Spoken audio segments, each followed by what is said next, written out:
Hola amigos, ¿bien o no? Saludos otra vez desde Medellín. Hoy vamos a repasar un poco con el tema de ayer, phrasal verbs, porque cuando yo terminé con el video ayer, yo pensé, ay no, hay mucho más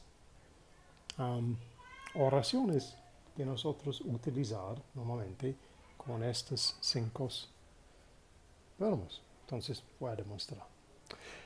Pero antes que empezar, quiero decir mil gracias con ustedes para su apoyo de este canal. En el mes anterior yo gané 10 nuevos suscriptores. Ayer también número 39. Mil gracias para su apoyo y bienvenido con la nueva gente. Y para la otra gente que están aquí después julio del año pasado, muchas gracias por su apoyo en todo este tiempo. Estoy muy feliz, espero que usted va a continuar disfrutando mis videos en este canal. So here we go. So hello to all of my new subscribers. Yesterday we reached 39, which is certainly a milestone for me here. We gained 10 new people since December. So if you've been with me all this time, certainly back since July, I thank you very much for your kind support. I hope very much you're still enjoying the videos. And if you're one of my newer viewers, well, welcome back. So today we're going to look again at some phrasal verbs. Actually, we're going to look at some different examples of the phrasal verbs we did yesterday, because when I was cleaning the board, I suddenly thought, no, actually, there are some versions of this that I've missed out. I didn't include in yesterday's video, so we're going to do them now, because these are other sentences that we use quite commonly with these particular phrasal verbs. So let's have another look. Okay, so bring up.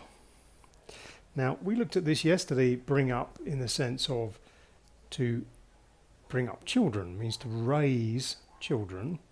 But don't forget also, bring up can also literally mean to raise, as in to bring up from one level to another, or in this case perhaps to bring upstairs. So let's look at how we can use this sentence to illustrate what we mean by this. So if I say, bring the children up, now this could mean I'm talking about how we raise our children from very small children to adults, how we teach them to be good people and all the things they need to know. Or if I am upstairs in the building and you're downstairs with the children and I want to see the children, I can say bring the children up. By what I mean is you don't have to like raise the children to adulthood in the same sense. I just mean bring them upstairs. So that depends very much on the context where we are. So we could be talking, if we're physically in a different level in the building and we say bring them up, what we mean is bring them upstairs. Yeah. Okay. Cut off. Cut off. Now, we spoke about this a bit yesterday. We were talking if we were being disinherited, so our uncle's no longer going to leave us the money in his will, or we're going to physically cut off a branch from a tree, perhaps we're going to interrupt someone in conversation. There are some other ones as well on this. Often we use this, well again, principally for if we're being interrupted, but also when we talk about utility bills, the electric, the phone, the gas, the water. So we'll give examples of this. Yep. Let's say we're talking on the telephone and suddenly line goes dead, we lose the signal, I have to get you back, ring you back. Oh, sorry, we got cut off because the phone line went dead, couldn't hear each other. Sorry, we got cut off. Maybe someone's talking, maybe talking to someone else, but you need very much to interrupt them because you have to ask a very important question. So you can interrupt them by saying, John, sorry to cut you off. Can I just ask? So in this sense, it's rather like saying sorry to interrupt. So sorry to cut you off. Can I just ask? Yeah. And if you accidentally speak over someone while they're trying to talk to you on the telephone, again, you can say, oh, I'm sorry to cut you off. Please continue. So, carry on what you were saying. And the last version of this, which we use quite a bit, is to do with utility bills, particularly. I forgot to pay the bill. They've cut off my electric. They've cut off my water. They've cut off my gas. They've cut off my phone. Cease of service. They've cut me off. Yeah. Okay. Give up. Now, a phrase we use very often when we use give up is give up the ghost. You might hear this. Now, you can probably guess the ghost. What we're really talking about here is death in all its forms. So if we say that somebody gave up the ghost, it's one way to say, unfortunately, that they died. But particularly, we use it more often not to refer to people, perhaps, but particularly to refer to machines. So if you have a machine, or like a car, or a more complicated machine that just doesn't work anymore, no matter what you do, flick all the switches, still not going anywhere, you can say something like, the car gave up the ghost. That's it. Can't repair it anymore. It gave up the ghost. Yep, like it died. And we looked at make-up. Now, there were lots of versions of this yesterday. One of the ones we almost missed out was make up your mind, like to decide. But there's another one that we use a lot that I forgot. Which, no, that's the one I need to remember today.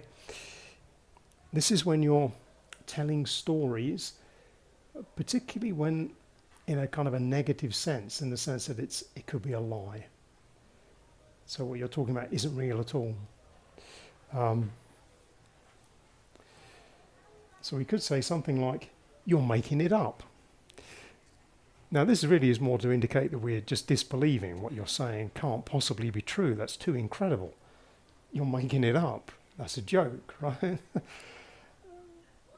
Or you could say you've made the whole thing up. Or maybe your friend might admit, yeah, I made the whole thing up. It was a lie. It was a story. It wasn't true. I made the whole thing up. And the last one we're looking at was turn down. And one way that we use this very frequently is when we're talking about jobs, job offers. So you're in the market for a new job, you go to a company and they say, okay, we'd like to give you the job, and these are the conditions of the job, the salary, the hours, this kind of thing. And maybe in the end that's not really what you wanted. So in that case you would turn it down and you would say something like, I turned down the job. Or literally, I turned down the job they offered me. And your friends might ask you, why did you turn down the job? I thought you really wanted to work for them. Why did you turn down the job? So there we go. All right, so there we are. These are a few other ways to use, the common phrasal verbs we looked at yesterday. So we've got bring up, cut off, give up, make up, turn down. Very commonly used phrases. I may even have forgotten a few others, but I think these are, between this and the ones we did yesterday, they're some of the more common ones you're going to come across.